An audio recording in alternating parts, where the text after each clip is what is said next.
Greetings, Vault Hunters, and welcome to Echoes from the Borderlands, the podcast where we explore the iconic Borderlands franchise through conversations with the writers, devs, artists, and others who are responsible for its creation and success. I'm your host, Joel Watson, and today we're talking about the sequel that isn't, the prequel that mustn't, but does anyway. Borderlands, the pre-sequel. I'm joined by boss designer Josh Jeffcoat, mission designer Matt Higgins, and project producer James Lopez. Welcome, gents. This is going to be an Australia-heavy episode. Oh, yeah. I just want to get that out of the way for sensitive listeners and viewers. Good thing you've got an Australian here for this. I didn't know we brought one. Sorry about that. Yeah. Coming from inside the office. Is that a good place to start talking about the pre-sequel? Is that the unique aspect of this process from a dev perspective? Oh, absolutely, for sure. Since the project began in Australia, the genesis of this was the 2K Australia team. Yeah. And they pretty much kind of hit the ground running after we finished Borderlands 2. Borderlands 2 has ended, and Borderlands 1, unexpected, massive success. Borderlands 2, bigger, better in every way, and continues going strong to this day. The pre-sequel, what makes you go, you know what? There should have been a game between those two. My understanding was that we just didn't want to have it be Borderlands 3 because we weren't ready for the next huge tech change. And we really wanted between console generations or platforms. Okay. Like we just wanted to make more Borderlands. Mm-hmm. And we didn't want it to be Borderlands 3. We kind of had to go the opposite direction, and that's how we ended up at 1.5. And from a counting standpoint, we did 1 and we did 2. We're not doing 3. What's left? Everyone got in a bunker and thought for a long time. I'm pretty sure that's actually how it happened. Like and then literally, someone. 1.5. Yeah, like the term pre-sequel didn't happen for a year or two later. Yeah, after production, like it was literally like, hey, this is 1.5. Let's tell a story in between and see if we can link anything up, or have some fun, go to some new places. There are a lot of kind of new things introduced in Borderlands 2 that weren't in the first. The big one being the story of Handsome Jack and where he came, how he came to be on Pandora. That seemed like an obvious ask, right? Like you don't introduce a character like Handsome Jack at the point that we meet him in Borderlands 2 and have no questions. Well, and also, like, on the development side, we knew that we had a really strong antagonist with Handsome Jack. Like, it was very clear, like, when you go back and you play Borderlands 1, like, who the antagonist is a little more blurred, but with 2, like, it's very clearly Hyperion by extension Handsome Jack, or Handsome Jack by extension Hyperion. And we knew that we could tell more with that character, but spoilers, you kill him at the end of BL2. I got to do that. Yeah. Actually, I made that. A lot of your bosses from Borderlands 2 are the playable characters in pre-sequel. Yeah. So we you kind of actually see took their several of those backstories characters, rolled them backwards in time, and decided to let the players see the world through their eyes. Yeah. It was a really neat thing. Because you just want empathy for villains. Well, one of the things for Star Wars. Yeah. There was a lot of. I take back what I said about Australia. There's so much that happens though, like between BL1 and BL2 that, there's a lot of things visually in the trailer for BL2 that really kind of like, I think like rocked our fans because suddenly there's a space station, there's this interesting new villain. Things have changed. Like Pandora's also like greener. There's all this other stuff going on. And, we knew that there was plenty of story that we could tell to kind of connect those dots, especially after it was so clear while we were working on the DLCs for BL2 that people still really wanted more Handsome Jack content. Right. You created a character that dynamic and who steals every scene he's in. Mm-hmm. It's also excellent performance as well. Yeah, Damien's great. Outstanding. Side note, and I know you know this, don't you think he sounds like the You Don't Know Jack guy? Is he? If you told me he was, I would. I thought he you. was, and he's not. Oh, okay. I mean, I was like, oh, it's him. Yeah. It's not, but it really does sound like him. Children, You Don't Know Jack was a game we played on CD-ROM 400 years ago. So you used to take a game, you just put it in your computer like this, and if your buddy had it, you could copy it, and then you could play it. Because they hadn't figured out that people could do that yet. Yeah. Let's not encourage that. Yeah, and we're not. And we're saying you're a bad person. Yeah. If you were a crime guy, you could copy that. Oh, disc, a mafioso. Yeah. Just a broke bad kind of guy. Speaking of, this is the game where we see Jack break bad. This is his Walter White moment. Yeah. There are moments scattered throughout, almost as if by design, I would say, that show Jack's evolution and how much he enjoys hurting people. That seems to be every character moment for Jack in this story is, I'm the hero, I'm the hero. I enjoyed grinding up those orphans to make a smoothie. Like that was delicious, nutritious, fun. Yeah. It's a pastime. Is that how does that aspect drive what you guys do? Because none of you wrote this game. So is the story what drives the mission? Is the mission what drives the story? Or is it always in a perfect world in tandem? I like to think it's in tandem. But you'd be a lot of the wrong, time. is that? Oh, no. I think a lot of the time we do manage that. Especially for, Handsome Jack, starting off as kind of this nobody in Hyperion. Right. And then getting that little A taste of blood. programmer is a nobody? Wow. Man. Yeah, starting off as a nobody, has to kind of save the station himself, left by higher management to kind of fend for himself in that situation. And then as players try to get him back to the space station, gets his first kind of taste of blood. Yeah. Killing and Merriff. it suits him. Yeah, he likes it a little too much. Yeah. And then, kind of just escalates quickly from there. It feels like the story of someone who is like, I'm setting off with a somewhat selfish, kind of altruistic goal. And then, gets blood on their hands and goes, hang on, new plan. So when we were thinking about the story for this, like one of the things we kind of went back to is like, okay, well, what do we say about Jack in BL2? Because we need to make sure that we are consistent with those things. But we're also like, okay, well, what were the things that happened between 1 and 2 that aren't explained? Cool, this is an opportunity to tell those things too. But also, the biggest challenge was that everyone know that Jack is a monster, and so like wherever he starts, he has to end at that point, Right. or at least at the beginning of that point where you go, okay, I see where he goes. He's from got a here. bar to get to. Yeah. And that's really tricky because you have to start with someone who, especially as who we knew we were going to do a playable character version of him also with the doppelganger. Right. Like we knew that you would kind of have to like this guy enough to be around him for 20 to 25 hours. Right. So like there's a real challenge there. Like they have to start off relatable in some way, but also you kind of have to seed pretty quickly that there's something not quite right about this guy, that like maybe this intense situation was the pressure cooker to bring out like the worst in him that was always kind of there, but would have maybe never really surfaced if he just stayed a programmer. Yeah, if he'd stayed on a path, maybe we never hear from him ever again. I want to just really quick call back something you just said, Matt, which was he's a programmer, a low level, he's a nobody, left to his own devices by management. And I feel like there is hard-won experience there, not at Gearbox. Never not by at me either. Gearbox. No, never at Gearbox, and maybe not even with you. No. But there is something about that. Borderlands often takes the outcast, the recluse, the, I don't know, cast off of society, the person that might feel that way, and elevates them to something fantastical, sci-fi, action. Is Jack the ultimate, like, is he the Fight Club boy? Did he get up from his desk and change his life by taking over a moon base? Maybe. Yeah. Yeah. I am Jack's overwhelming ego. Thank you. That's basically. Yeah. Yeah. Okay. I think not only on like the individual level, but I think Borderlands has always had that kind of exaggerated look of corporate culture and Absolutely. corporate Yeah. infighting and corporate Warfare. corporate warfare. Yeah. And there's something to be said that all of the action in the franchise is driven at first, or at least ignited, by corporate greed.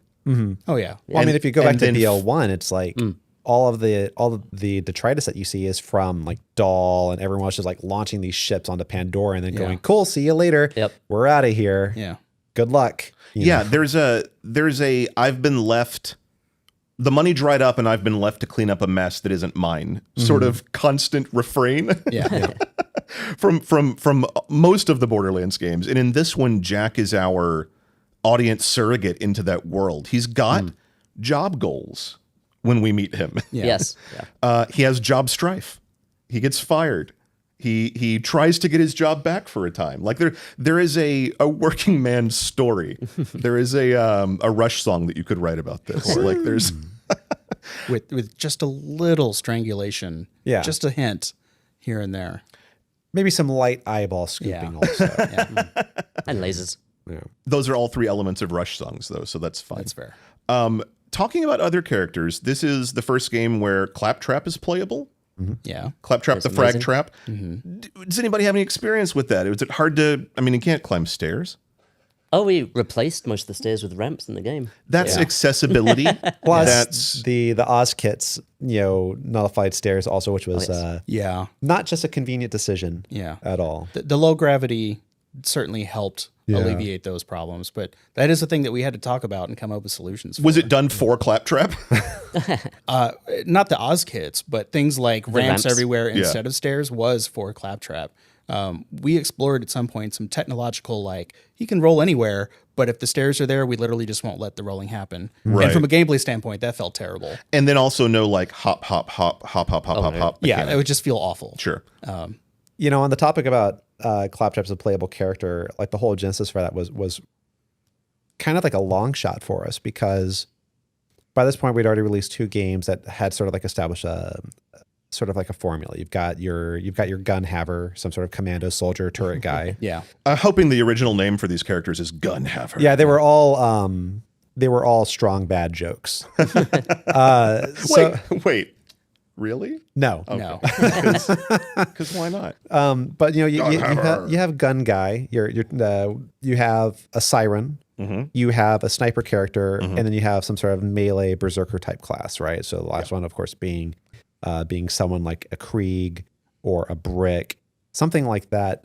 This time around, though, we're like, okay, well, introducing sirens is a really big deal, and this takes place between 1 and 2. So like, it'd be really weird to have like a siren that somehow isn't mentioned in 2. So that's how we landed on Athena, and then we had our gun haver with Wilhelm. I love Gun Haver.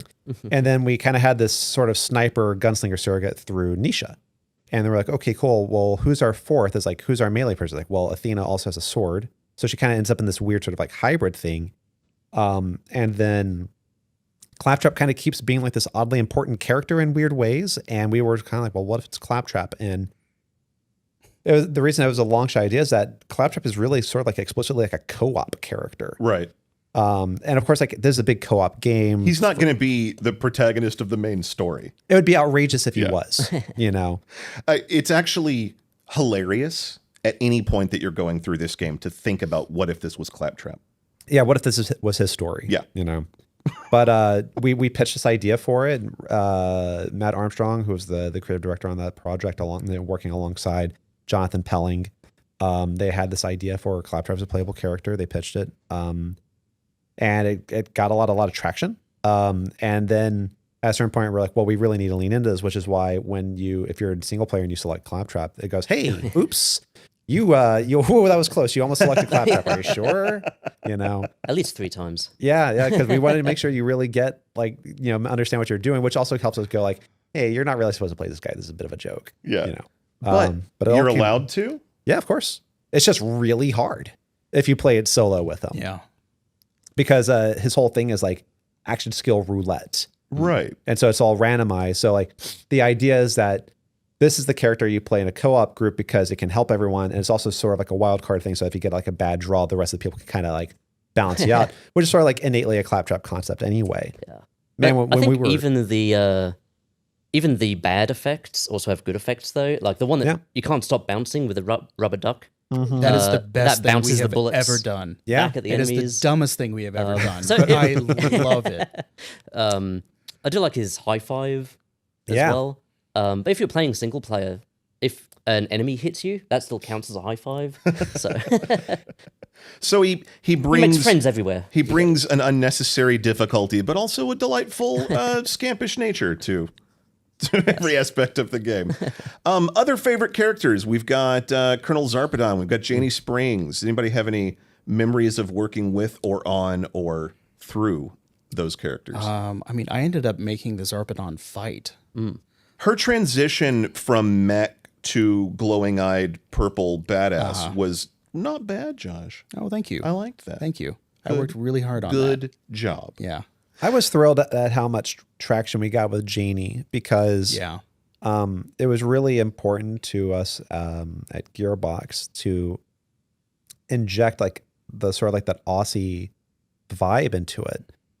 We didn't want it to just be, like a sort of like a game made by Australians that feels sort of like Right. explicitly American or just like different sort of like Western culture. And so having characters like Janie in there was really good for us. And we had sort of like a weird overlapping development schedule with the original Tales from the Borderlands. And we had some traction with pre-sequel that ended up gaining some momentum over in Tales, which is really, really exciting because we were excited about the idea that we could sort of like broaden the reach of pre-sequel and really just like the franchise in general, but taking characters and arcs and kind of like moving them back and forth between them was really cool. It was also like nail-bitingly terrifying from like a recording standpoint because we had like overlapping schedules. We weren't quite sure who was going to get out first, and it might not make sense depending on who got there first, but like we got Janie in there. The fight between Athena and Brick and Mordecai takes place in Tales, but it's an immediate callback at the beginning of the pre-sequel. But it was just kind of cool to be able to kind of like cross-pollinate like that. Yeah. And now, again, back on the Australia thing. So this game is a co-production from Gearbox and 2K Australia. You were in Australia at the I was. time, and it sounds like you're from there. Yes, I am. Okay. So I was at 2K Australia, working on another project while pre-sequel was being dreamed up by the guys here and over there. And I, What level of actual physical cross-pollination did we experience? Did Gearbox send people to Australia? Did you send They people did. here? Yeah, no, we sent a group down for 2 weeks initially to kind of like meet and greet with 2K Oz, and we ended up doing a thing where we were kind of visiting each other I think every few months, and we had a designer who stayed down there long term named Drew Mobley. he was there for about 3 months. Yeah, now, he was there and, for a while. Yeah, taught us all how to use all the mission tools and the level editor. And I thought you were going to say, taught us all how to talk American slang, how to eat a cheeseburger. I don't know. What do we do here? No, Anything Aussie good? slang's Nothing? amazing. What Aussie slang can we offer that is not offensive or is only slightly offensive? maybe Drongo. Yeah, I think that was in a few of the lines in the game. So is the Moon of Elpis is populated by Australian voiced NPCs. Is that by necessity for who was available, or like you're saying, a choice to bring everybody in? Yeah. That was actually a really fun accident, I think. When we were reviewing here at Gearbox in Texas, some really early test builds of the game, all of the temporary dialogue in the game was voiced by employees at 2K Australia. And so every mission was just people speaking Australian. Speaking Australian. Yeah. And we had to have it localized to American. But we kind of got used to that. And one day we just kind of realized, actually, wait, this makes complete sense. And we should just run with it. Yeah. And we just embraced that. And we're like, this game is Australia, the game. Yeah. So I know we say Oz for Australia, Ozpacks. Is that Oz Kits. Oz Kits? Yeah. Is Kits. that They was another- started as that was another sort of they were accident. O2 oxygen kits. Yeah. That's literally what they are. It means in the Yeah. UI, if you look carefully, it says O2. It's oxygen because it's compressed air. You breathe it. You use it for your jetpack and Yeah. all that kind of stuff. But the font was weird, and it looked like it said Oz. So does this And come from a VO record where someone goes Oz, and it's like no, I don't know. I just That's at a some number. point, because it said, like, if you were just reading it, it looked like it said Oz, and that was another thing where at one point we were just like, "Fuck it, that's Yeah. what these are." A It's lot an of things Oz come kit. out that way. Yeah. Right, where it's like you're in development, you're like a thing that's an accidental colloquialism ends up becoming like the real thing. Yeah. right. What was it like dealing with the time difference? Because what is it, like Oh, 18 man. hours? Oh yeah, 18, and I think it gets worse when the time changes. Because here you move an hour one way and we move an hour back. Oh, that's So it's- violent. Oh, is yeah. that how that actually works? Yeah, it's the opposite. man. It's day Oh, before. man. When we do daylight savings time, it's day before yesterday in Australia, Yeah. and a year earlier. Yeah, trying Yeah. to deal with the back and Although- forth on that was pretty brutal at times. Just any question you had, like you're not going to know until tomorrow. Although I think it worked pretty well for the file sharing. Yeah. Because while we were at the office, you were We were asleep, asleep. and then the Yeah. opposite, so we could kind of hand the files So you're back uploading and forth. 40 gig files and like So pulling we're it not down fighting overnight. over the same content. Yeah. So I guess there was one benefit to that, but How do you do? So this is very pre. Everybody is very online for meetings times. So that's true. Was there ever a like stay up until 6 a.m. so you can talk to people and then go to bed? So I had a what we would couple of those. Yeah. we would usually do like a call at the beginning of the day and the end of the day sort of thing, because like and around that amount of time, people had gone home, gotten sleep, come back, sort of deal. Like you said though, like it did get really tricky around like the time changes, but. Once for about half the projects, like we'd have like a kickoff call at either 10 or 11 a.m. our time, and then do one around like 6 or 7 p.m. before we leave, and that way we kind of catch each other, kind of coming and going. That it's interesting because you are working as sort of a single unit, literally separated by possibly as much distance as we have on the planet. Yeah. Like Pretty much. Dallas is about as far as you can get. it's from, about as far, right? Like maybe Abilene, Texas would be further. But we're not going there. Speaking of mistakes turning into permanent parts of the game, Janie Springs' name also was not Janie Springs. Well, she started off as Janie, and then at some point the writers decided to give her a last more of a Borderlands-y sci-fi kind of name, and she's kind of an engineer, so we decided on Springs. That's what But they work with. somewhere along the line, a document wasn't updated, or I'm not so sure her where name it should was. have been Sounds right. Springs. Just Springs. Just Springs. Yeah. Springs. But now she has both names. So And as far as any other characters in the game, anybody that sort of has an impact on not just this game, but Borderlands as a whole, do you feel like there was any heavy lifting done other than Jack, story-wise, that resonates through the whole franchise? I mean, potentially we could talk about Lilith Yeah. because from a certain point of view, you could say that she is hugely responsible for twisting Jack and really sealing the deal into he's just this evil dude. she does punch his face almost off. Yeah. base. Off. Yes, thank you. But I mean, he obviously is never going to forgive her for that. But like that's really the moment of no return, Yeah. I think. In a lot of ways, is it fair to say that Borderlands is Lilith's story when it's not Jack's story for a while? I mean, Claptrap's. probably. Or Claptrap's yeah. story? Probably becomes that way in a lot of ways. Yeah. I could. I mean, if someone said that, For running plot threads through the whole series, I mean, 1, 2, and 3. Yeah. yeah, because she starts off as like a mercenary vault hunter, and then she becomes like sort of like leader of a resistance, ends up taking on like corporations and like mega sirens and things like that. Like it's a pretty big. I think you could also say that the siren thread is what runs through the whole thing and carries the bulk of the true narrative of Borderlands. Jack is adjacent to that, where his needs line up. Lilith is obviously, dead center on that, and Athena is involved in that as well. Claptrap's not. So if you've got 3 pillars of Borderlands narrative, it's almost like badass, serious, and dumb. Is that fair? Yeah, I'm fine with it. That works. Yeah. That works for sure. everybody involved. something there for everybody. What's the dumbest thing you put in that game? In this game? It- Fight. No. It's dunks. It's got to be It's the dunks. dunks, yes. Yeah. Yes. I had absolutely nothing to do with the the creation basketball episode of this the side mission. quest in the game, but it is my favorite in the entire game. Tell me about it. And it's completely stupid. You just find a dude and he's like, you know what? I'm going to do the coolest slam dunk ever. And then he dunks so hard he goes to space. Yep. That's the entire. Into That's it. orbit. Just That's flies it. off with it. He just up into space. I And he love does it. have a little cameo in Borderlands 3. Yeah. Still flying through space? Yes. Yeah, he, frozen frozen solid in a space. block of ice, just orbiting the planet. I think he smashes into the Sanctuary 3. Does he actually hit the ship? Yeah. Poor dunks. Yeah. But it was great, and like that's the whole point of like the side missions also is to like to do like wacky shit that wouldn't make it. Was that Drew's mission? That was Drew. Yeah. Aided and abetted by Anthony for sure. Yeah. But yeah, God, I love that mission. You asked something about the narrative, but I want to jump back to the first second. Like there was something I think that gameplay wise that we added that was really, really satisfying that done ever so slightly with the Tiny Tina DLC, which was having this sort of like call outs from the playable characters while they're going through, so that it feels like you're more actively experiencing the story than just playing and just looting and shooting.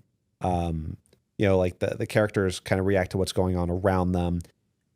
Jack and various mission givers will have like custom audio based on the host playable character. So, if you're running in playing as Wilhelm, he'll say specific things about that.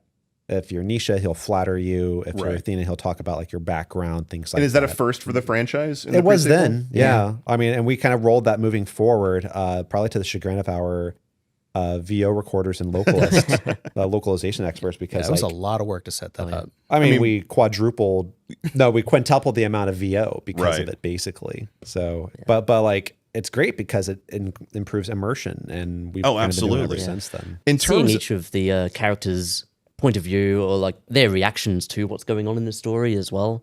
There's some nice encourages touches. multiple playthroughs. Oh yeah, for sure. And as everyone knows, you have to pay each time you play through. So we like that. Well, and we also added in like extra narrators. Like Torg starts having call outs and things like that. Like we really just kind of try to see like how many different ways could we tell the story. Yeah. With regards to things that were added to this game for the first time, let's talk a bit about the new gameplay mechanics. Any new weapon elements, boss elements, anything that you couldn't do in a Borderlands game that you could do in the pre-sequel. Oh man, the butt there's quite a stomping. few. Yeah, butt stomping is probably my favorite addition for combat. Especially the ones with the elements that send them flying. Yeah, doing Nova explosions and You did add at least 2 Mario-based combats to the pre-sequel. You mean by like landing on people's There's heads? butt stomping, and then the low gravity. Is there a Tanuki suit unlockable in a DLC? I mean, it's not. We have it in dev, but we can't release that. So other than those physical, abilities, you've given your players new ways to move, new ways to navigate, new ways to. What about the ways they fight? What did you do with weapons in the pre-sequel? Well, see, we added laser a lot of energy new stuff. weapons. Yeah, the laser editions were pretty and huge. the rail guns. That and the cryo freezing. Those interacted really well. Right. Because all that was done by code at 2K. Yeah, there was some programs in 2K Australia. And they did an amazing job with all that ice stuff, because ice plus low grav plus lasers meant you could carve frozen enemies like you were sculpting them. Well, and I remember to shadow. Yeah. Into the low gravity, demo. seeing all the bits go. It was beautiful. I remember when they showed us the tech demo for that, and it's like, hey, if you slice this way, it goes that way. Yeah. And it's like, if you break it this way, it goes that way. I was like, They did a lot of work to make that happen. yeah. Just so that we could find cooler ways to kill people. Yeah, pretty much. Cooler ice, yeah. Yeah, Boy. yeah. You're welcome. What specifically, Josh, I want you to tell me, did you work on the eyeball? Because it seems like the kind of thing you would have enjoyed. In the big laser bay, Yeah, big I laser did. eyeball. Oh. Yes, I was directly responsible for a lot of that sequence. How is it? Spoilers or not spoilers? Clarification. Yeah. I recuse myself by saying I've been friends with Josh Jeffcoat for almost 25 years. When I see the space laser eyeball, I go, "Well, there's my boy. Yeah, that's Like me. there he is." Is that how you felt like you put your mark on this game? Yeah. I mean, that entire level, me and Brad Surzega kind of roughed that whole thing out.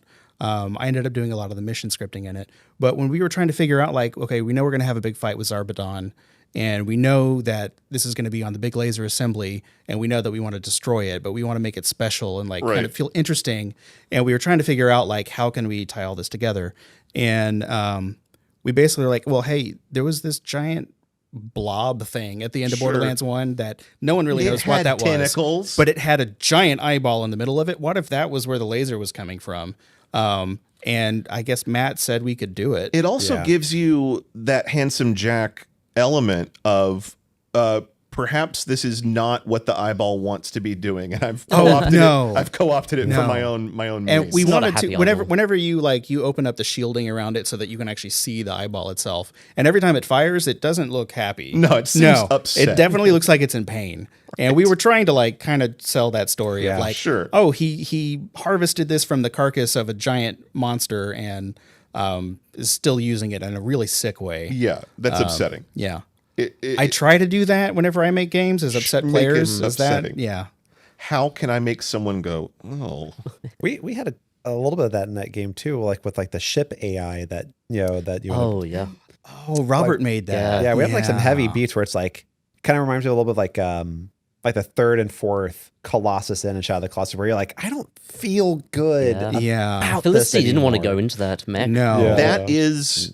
That I think is probably the first like unforgivable thing Jack is responsible for in that game. Like the most upsetting thing in that game is Felicity, dark Felicity, Felicity rampant. Yeah.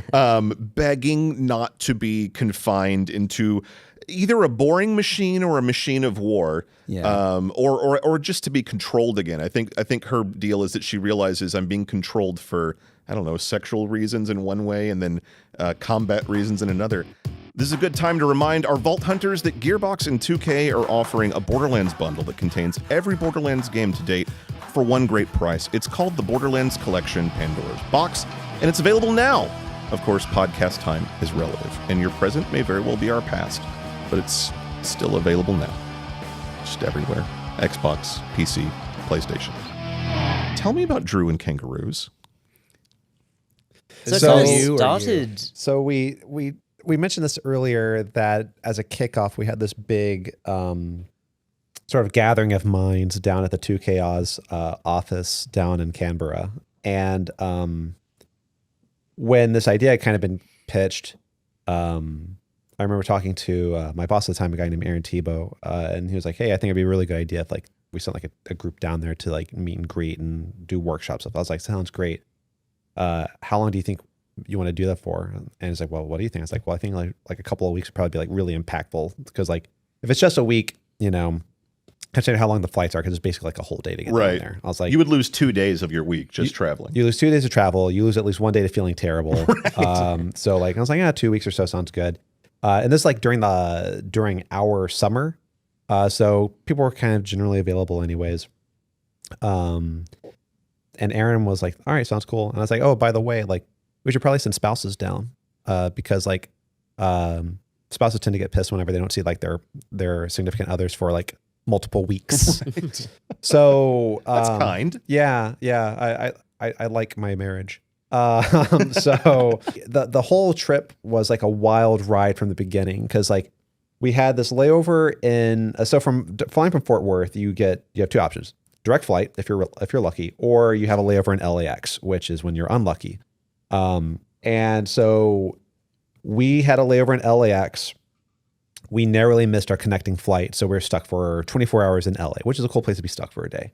But we did we went down to like the beach and then hopped back on our plane. So like we're all sort of like crispy from being out in the sun all day, and then we're on the flight for like another 14 hours. We show up and we landed before we left America somehow, which is really, really strange. Good time zone. And you leave on a Wednesday, you get there on the previous Thursday. It's bizarre. And then we got there and it's their winter. So it's cold and rainy. And we just came from like the land of like forever sunshine. Sure. So like it's really, really weird. We were in Canberra for a couple of days doing the meet and greet, trying to mind meld. But it's like that week that we landed was like the last session of Parliament before they broke. And they wanted you involved? No, that would have been awesome. Okay. Irresponsible, but awesome. The thing is that we had our hotel reservations for the 2 weeks, except for one night, which was the night before the final session of Parliament. And we were basically exiled to a place out of town. And we're like, okay, cool. We're all tired. I like that it has the reason of the exile is that it's the session of get these video game developers out of here. Like, get out of here. We're trying. That is how they talk in Australia. Yeah. See? So we get out of town and it's like Wolf Creek, it's like out there. Middle of nowhere. Middle of nowhere, very rustic. And we show up and a very, very funny thing happened, which is we didn't have reservations for that night. And the reason we didn't sleep with the wolves was because there's I don't remember what date we were out there, so I'm just going to make a number up. It's like we thought we had it for like the 6th the 7th of June, and they thought that we had it for the 6th of July. Right. Because the date standard. Because the date standard's different over there. Oh. So, and literally no hotel in town had room, especially for 14 people. But this place This is so much worse than I knew. Dig a hole. This place was kind of like a lodge. Get in it. And so like I knew they had rooms. I could see them, but it was like end of season, so like there's no one in there. And I was like, huh. And so like I'm trying to figure out what to do. We're trying to call home. It's it's the middle of the night back in Texas. And so I'm like, hey, like what if I gave you money for one of these rooms that isn't being used? Like, and they go, oh, well, like with the dorms? And I'm like, yeah, whatever that is. So it's basically, it's just like a really big room that we stay in for the night. But we're all kind of like in this moment of despair because we're jet lagged, we're tired, we're thirsty, we're hungry. And at a certain point we lose Drew, who went to go get fresh air. What was Drew's role? Drew was sort of like a multi-class designer on the project. Level design and mission design. Okay, Yeah. so none of those skills apply to Outback survival. No. Okay. Not at all. Just making sure. No. So while we're trying to sort all this out and like a couple of us are trying to like manage emotions because everyone's really, kind of frustrated right now. There's a moment where I go, where's Drew? And like, oh, he went that way. And we go and we look and Drew is like off on his phone on a hill, like going down it. And then we see like just a big old blob just go hop. And it's like a 6 foot tall kangaroo. And then we see another one hop. And we see the others kind of just like slowly start hopping out of the trees. And we're like, oh no, Drew's about to die. Yeah, they hunt in packs. Yeah. Clever girl. And like, it wasn't Did just he like have two on each side? it wasn't just like a few. We're talking like over a dozen kangaroo just like came out of nowhere with their kids. And we're like, oh shit. I don't know if health insurance covers this. What's Drew's last name? Mobley. Is Drew married?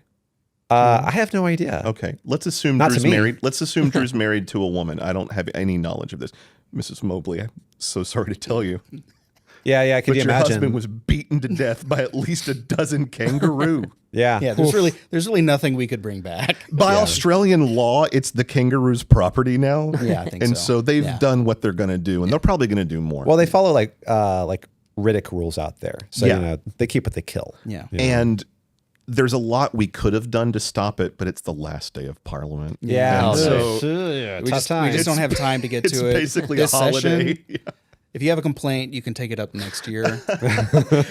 It's worth noting Drew lived perfectly fine, was not killed. Well, that story's not any good. And he continues on to this day here at Gearbox. Yes. He made the gay pirate ballad in Tiny Tina. Hey, Yeah. Drew is good people. Can we get him in here for proof of life? Can somebody? He's still got most of his limbs. Yeah. He's probably still got a nice little punch mark too. There is something to be said for how intimidating a single kangaroo is. They're so tall. They're bigger than you think. They're bunch? crazy tall. A bunch, I would think I was in like the movie Signs. Yeah. Like And there's way too tall amorphous creatures just staring at me. And they're yoked too. Like I did not realize Yeah, just like they're how just like ripped. So they have swole like things are. 16 packs. Yeah. Yeah. And by the end of it, he was like surrounded. And we're like, Drew. I'm just gonna talk to these guys. They seem cool. Yeah. So you said he was wandering down on his phone. Uh-huh. I'm surprised there's a reception or anything out there. He's Yeah, probably that's a had, fair in point. Australia it was in probably, general. it was yeah. probably Do Angry you have Birds. phones over there? He may have sent a very strongly worded email to someone about how he was feeling in that moment. Yeah. But we did resolve it. We got the dorm. Everyone slept in there. It's like a summer camp for one night. Wow. I'm sure that room smelled Were great. there bunks? There were bunks and there were massive amounts of cobwebs. Did you do a flashlight fight? What'd you do? Did you do Are you talking about like lightsaber shit? Like What we should have done was pillow fights. Did you but pillow like, fights? we were just Yeah. Did you guys stay exhausted. at blanket past bedtime? forts and The best. Did you watch a scary movie? I don't even think we had a television out there. man. I mean, like- like the kangaroos. You Yeah. know. Where you Like I think we could just I look think we out just the window crashed. and be like, they're still out there. yeah. Oh, it's like The Mist, right? Like Right, You're all yes. just trapped in the room and they're just out there. Who came up with the title, the prequel? That camp was kind of wild because we had like a name brainstorming session. Yeah, there was a whiteboard with a bunch of shit on it. And one of the leads had been the sequel prequel because like we do because we do like goofy word The shit. C prequel. Yeah. And a couple of us had kind of like jokingly suggested before then calling it the pre-sequel because we're like, what's a made up word that sounds like some shit we would say? Yeah. Pretty and much. and it just kind of gained traction. Like I think begrudgingly, like I want to say that it won through like brute force momentum, but was not like one that some people were like super thrilled about, but we just kind of said it's pre-sequel. Like this is going to work. I think when we heard Jack had say it as part of the marketing, that kind of sold it. Yeah. For sure. Once it came to life, you knew that Yeah, like we've yeah, made the right call here with this dumb name. Yes. We're a big fan of dumb names. We make crazy shit happen with it. What else dumb? Let's talk about dumb for just another second. What else dumb did you put in this game that you're you mean proud like of? a person named Pickle, or what are we That's talking one about? of them for sure. Like, I actually really liked Pickle. I had liked nothing Pickle. to do with Pickle. I had everything to do with But I Pickle. know a lot of Tell me people about don't like Pickle. Pickle. One of our 2 children in the whole franchise. Yeah. We got to be real careful with kids. Yeah. Do you? Are you? It's a violent. Games tend to be violent. Yeah. My question is, in what ways have you been careful with the children in the game? Oh, great. I'll tell you. Well, we haven't set any kids on fire. So what's up? Bam. We did in Borderlands 2. It's off screen, but you hear it. Well, I'm Yeah. going to take a partial on that. Yeah. I'm going Yeah, to you take a get partial. half credit for Yeah. that? Okay. No. I liked Pickle. We're going to finish out this episode with a little bit of trivia. Oh, I'm going boy. to test the knowledge that you have about the thing that I you was created. not Oh, no. told that there would be a quiz. Sure. Pandora's moon Elpis is named after what? Oh, I know. You have to buzz in. Oh, Buzz. Buzz. Okay. Yeah. It's the Greek myth. Pandora's younger sister in the box is actually named Elpis. And what is she? Hope. That's right. Yeah. Ding, ding, ding, ding, ding. Well done. Yeah. I should get a bell. I think that all came from Matt Armstrong. Yeah. I'm not going to ask any of you for titles because that's asking a lot. But what is the band who has 2 songs that play over the introductory cutscene?